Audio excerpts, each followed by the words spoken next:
Howdy. I wanted to come on here and tell you something that you might find kind of controversial. I think everybody should have a business. And that doesn't mean you have to go gangbusters and start a company and give it your whole life. Even though, I mean, if you want to do that, that's great. There's actually a lot of financial freedom in owning your own business. I can talk about that in another podcast or this isn't a podcast, another video broadcast. I mean, I could talk about how when you own your own company, you're at the top of the pyramid. So you get to decide the pricing, you get to decide the expenses. You're not at the mercy of somebody else's company and they're paying you with the profits. So I'm not going to talk about that today, but everybody should own a business. And I'm talking about taxes. Everybody's starting to think about taxes. If you're not, maybe you should be. It's tax season. It's the 2021 tax season.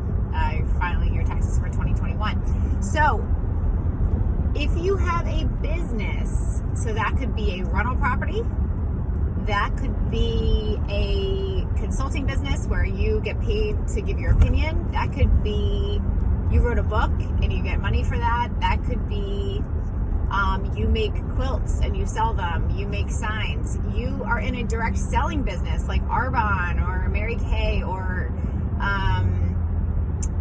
one of the jewelry companies. I'm blanking on the names.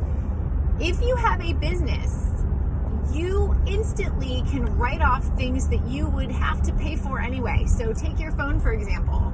If you don't have a business and you just have your W-2 job or, and it just sounded like I was like, oh, you just have a job. Well, yeah, having a business on top of that is better for a lot of reasons. So if you just have a job, most likely you can't write off things like your phone or your internet. But guess what? You probably have a phone and you have to pay for it anyway. You have internet, you have to pay for it anyway. So why not write it off? And then that reduces the amount that you pay in taxes. I think it's just silly that you could have that write-off on top of the standard deduction, by the way. Everybody I believe everybody, I'm not a CPA actually. I have lots of accounting experience. I've owned an accounting firm for a long time. But you get the standard deduction, and then if you have this business, if you file a Schedule C or you're a sole proprietor, you get to write off your phone, part of it at least, part of your internet at least, 50% of some meals if they are for business. So these are things that you're leaving money on the table. It's kind of like a catchphrase of mine, like don't leave money on the table. If you don't have a business, talk to me. Get a consultation on my calendar if you want to talk about, I don't have a business. I don't, what can I do? Let's brainstorm because, even if you think you don't have a business, maybe you do. And that's going to reduce your tax burden. And we can talk about other ways that you don't need to leave money on the table. I hope you have a fabulous day.